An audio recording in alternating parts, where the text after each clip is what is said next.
ये है मथुरा और आप देख रहे हैं मथुरा समाचार एक्सप्रेस।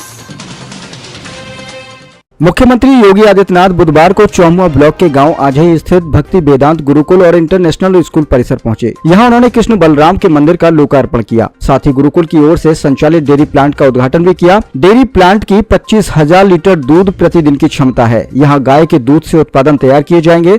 इस्कॉन के छात्रों द्वारा बीज मंत्र का जाप कर मुख्यमंत्री का स्वागत किया गया। मुख्यमंत्री ने कहा कि इस्कॉन की स्थापना प्रभुपाद ने की थी। वे सन्यासी थे। हरे कृष्ण मूवमेंट से सनातन संस्कृति का प्रचार किया।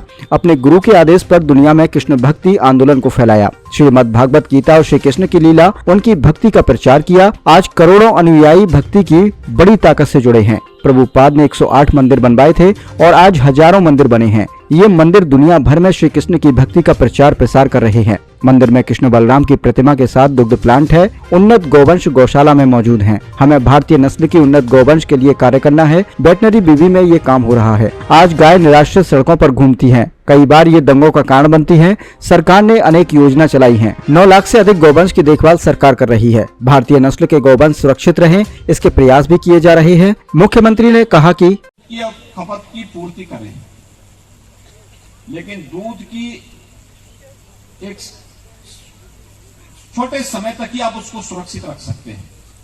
पौधों का 24 घंटे तक, 12 से लेकर 24 घंटे से अधिक तक दूध को रखना बहुत कठिन होता है। और देता हूं भाइयों बहनों, ये धरती तो वैसे भी भगवान के अवतार की धरती है। लोग बड़ी श्रद्धा भाव के साथ यहां आते हैं। भारत से गए हुए सन्यासी वैश्विक मंच पर उन्होंने अपनी एक पहचान बनाई, भागवत धर्म का प्रचार प्रसार किया। और आज दुनिया के अंदर कई देशों में इस्कॉन जैसी संस्थाओं ने भागवत धर्म की जो सेवा की है वो अभिनंदनीय है, अविस्मरणीय है। और इसके लिए मैं इस्कॉन को धन्यवाद देता हूं और स्वामी श्री प्रभुपाद जी को उनकी भागवत धर्म की सेवा के लिए नमन भी करता हूं। हम सबका दायित्व बनता है। ये धरती भगवान कृष्ण और राधा रानी की लीला भूमि तो है ही, ये गौ सेवा की भूमि भी है।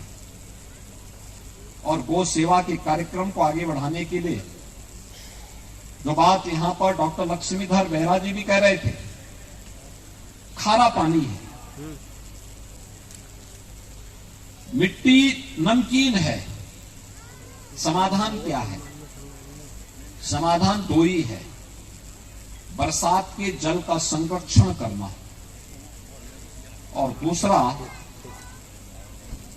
जो यहां पर उन्होंने उपयोग किया भारतीय नस्ल के गोवंश का जीवामृत और घनामृत का छिड़काव करके इस धरती को पूरी तरह किसी भी प्रकार के विष से मुक्त करने के लिए, वह नमकीन और खारा इसलिए क्योंकि विष का अंश उसमें इतना ज्यादा आ चुका है कि वह अब अपने को परिष्कृत करना चाहती है, शुद्धि करना चाहती है। और शुद्धि के लिए घनामृत और जीवामृत सबसे अच्छा माध्यम होगा। ये घनामृत और जीवामृत विशुद्ध रूप से आगे बढ़ सकता है, इस धरती के खारेपन को दूर कर सकता है, जल के खारेपन को दूर कर सकता है। ये दो तरकीबें बहुत अच्छी हो सकती हैं। और इतना बड़ा कैंपस में वह चमत्कार देखने को मिल रहा है। आज गाय केवल दूध देने तक ही सीमित नहीं है। इसको हम नेचुरल फार्मिंग से भी जोड़ सकते हैं। मैंने देखा था, आपने इस बार देखा होगा, बरसात 1 महीने लेट चल रहा है। मैंने अपनी आंखों से देखा है, जहां पे फर्टिलाइजर, केमिकल और पेस्टिसाइड का ज्यादा उपयोग हुआ है, अंतिम बरसात पड़ने पर जो नवंबर प्रथम सप्ताह में प्रारंभ हुआ था, 8-10 दिनों तक लगातार बारिश पड़ती रही, उस फसल को नुकसान हुआ। फसल की शुद्धि भी और अच्छा उत्पादन भी हो रहा है। इसके साथ ही हम भारतीय नस्ल के देसी गोवंश से तमाम प्रोडक्ट तो बना ही सकते हैं। गोमय से, गोमूत्र से बहुत सारे प्रोडक्ट बन सकते हैं। आज उससे सीएनजी भी बन रही है। इसी मथुरा में एक प्लांट लगा हुआ है, इस्कॉन को जाके देखना चाहिए। वहां पर आज बदायूं में भारतीय नस्ल के गोवंश के गोबर से, गोमूत्र से पेंट का निर्माण भी हो रहा है। पहले भारत के अंदर हर परिवार अपने घर की पुताई गाय के गोबर से ही करता था, शुद्ध माना जाता था। आज उससे पेंट बन रहा है। पेंट से पुताई करेंगे तो और प्रभावी होगा। और डॉक्टर लक्ष्मीधर बेहरा तो स्वयं ही एक वैज्ञानिक हैं, आईआईटी मंडी के डायरेक्टर भी हैं।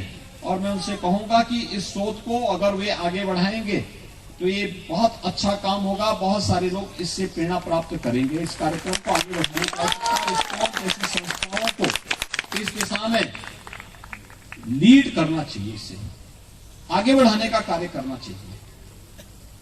अच्छा कार्य हो रहा है, इसको इन कार्यक्रमों को चलाएगा तो उसके परिणाम और अच्छे आते हुए दिखाई देंगे।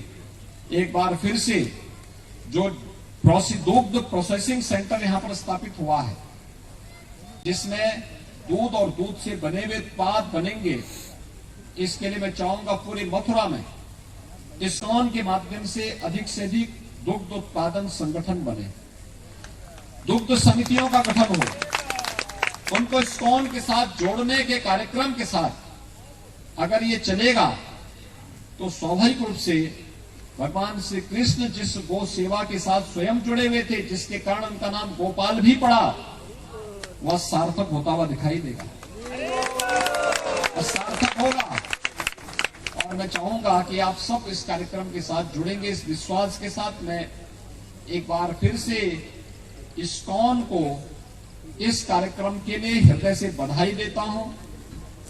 इस पूरे क्षेत्रवासियों को हृदय से अभिनंदन करता हूं कि यहां पर श्री कृष्ण और बलराम जी की इस भव्य मंदिर और प्रतिमा के लोकार्पण के साथ ही यहां पर मुझे दुग्ध प्रोसेसिंग सेंटर के भी लोकार्पण का सौभाग्य प्राप्त हुआ है।